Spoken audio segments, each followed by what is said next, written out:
The same central banks that have stolen more than 50 trillion from national treasuries across the planet are now creating a new derivatives fraud through the cap-and-trade carbon tax system that dwarfs their previous Ponzi schemes. We've just watched a financial meltdown in this country, the likes of which hasn't been seen in some time. Now, if people like credit default swaps, they're really going to like the carbon swaps that are going to occur and the carbon future swaps. We spent a full day in this committee last summer talking about the manipulation of the energy futures market in oil.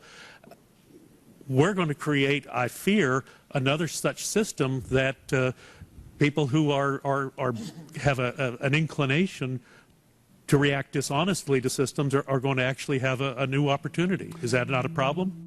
A select group of central banks are lobbying for the same legislation to be passed worldwide. Once the so-called green economy laws are in place, only global megacorporations and their subsidiaries will be allowed to do business. Van Jones, Barack Obama's first green job czar, has stated repeatedly on the record that the new green economy is only a cover for a complete revolution against capitalism and the total redistribution of wealth.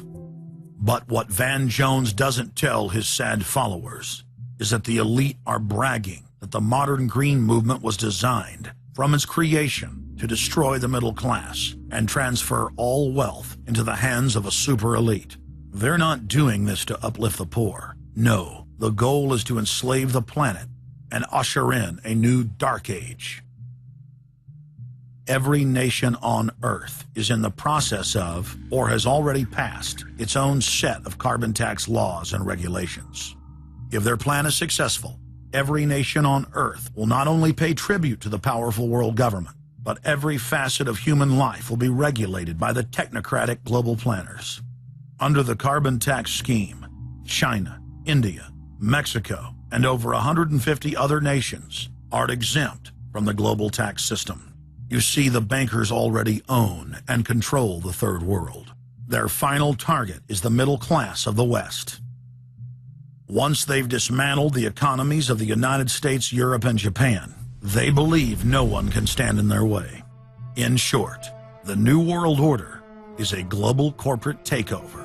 In their global corporate state, there is no room for individuality, sovereignty, or independence. As their program begins to face more and more opposition, lawmakers and supporters of the man-made global warming hypothesis want laws to be passed, making it illegal to question their theories. Recently, the head of Greenpeace was forced to admit that the Arctic and Antarctic ice caps grow in the winter and shrink in the summer, and that this is all part of a natural process driven by the tilt of the Earth and the Sun. The cosmic radiation coming from space, the amount reaching the Earth is affected by the strength of the Sun's magnetic field. So the magnetic field of the Sun is almost like a gateway controlling the cosmic radiation reaching the Earth. The magnetic strength of the Sun is also related to the number of sunspots. So they are directly related to changes within the inner structure of the Sun. The amount of cosmic radiation reaching the lower atmosphere creates more cloud, right? And cloud forms, you need to have what are called condensation nuclei. That is, little particles around which water can change from water vapor or gas into water droplets, minute particles that are visible in the form of clouds. We've known for a long time that there was more cloud than the amount of particles in the atmosphere, because we assumed it was clay particles and salt particles that were creating this condensation process, but there was this gap. We now realize, of course, it's the cosmic radiation that's doing it. So what the cosmic radiation is doing, controlled by the magnetic field of the Sun, is it's like putting up a screen in the greenhouse and blocking out the sunlight, and of course that then affects the temperature of the Earth. That's why there's a relationship between the sunspots and the temperature on the Earth. So we now know the mechanism, but they completely ignore that. More than 31,000 scientists from across the United States, including more than 9,000 PhDs from the fields of climatology, atmospheric science, Earth Science and Hydrology, signed a petition rejecting man-made global warming as a scientific fraud. This shattered the hoax of the so-called consensus that the mainstream media had been pushing for years, that every scientist on Earth believed that man-made global warming was a fact. If the people are able to block their carbon tax takeover, the elite's agenda to establish a planetary world government will collapse. To force their unpopular agenda upon the planet, the controllers are racing to complete the construction of their police state control grid. Borrowing from tactics used in the past by communist, fascist, and other totalitarian regimes, every form of classical textbook tyranny is now being implemented in the West. In the United States, the central government is federalizing local police.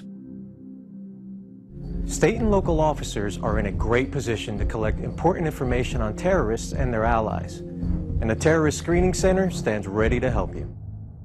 This video, produced by Homeland Security, is required viewing for all departments in the U.S.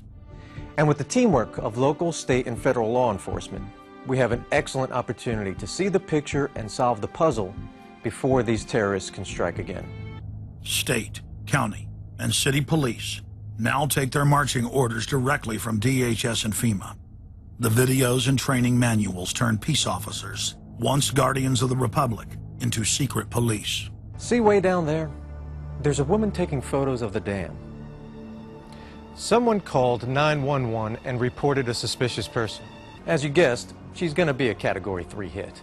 And since it's very important that we don't let her know that we know, both the dispatcher and the officer need to make sure she doesn't hear the radio traffic. Stand by. If I could ask you to wait right here, please. Sure. Everyday items and activities are listed as proof that you are sympathizing with shadowy boogeymen of terror. Of course, he's going to keep his eyes open for anything interesting or unusual in the car.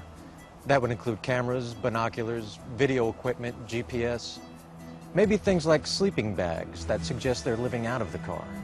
From their inception, Homeland Security and Northcom were set up to dominate the people and the states, not to fight the CIA-created Al-Qaeda.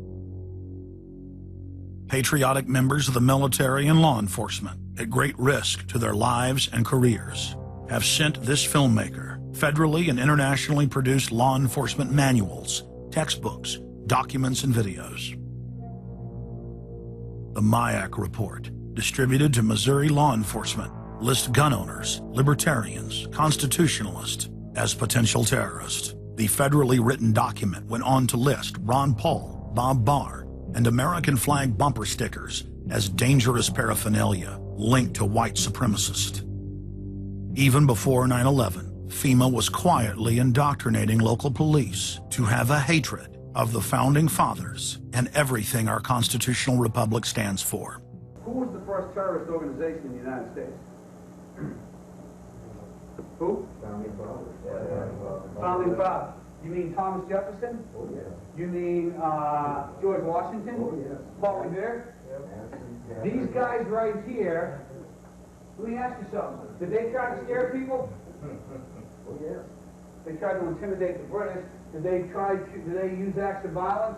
Your founding fathers, my founding fathers, were involved in acts of terrorism against British officials because they systematically had British officials assassinated. In the old Soviet Union, Nazi Germany, and Maoist China, the police's main job was not fighting crime. In totalitarian forms of government, the police are political enforcers, or commissars as they were known in Russia. It's their job to spy on the public and to intimidate the exercise of free speech. Once a climate of fear has been achieved, the public begins to self-censor, to shut down. Once the people have been intimidated to withdraw from the field of intellectual battle, the tyrants have a free hand to expand their oppression and looting of the helpless serfs. The average man and woman is in a trance. They get home from work, they don't even talk to their children. They turn the television on, and they let those corporate messages set the agenda in their lives.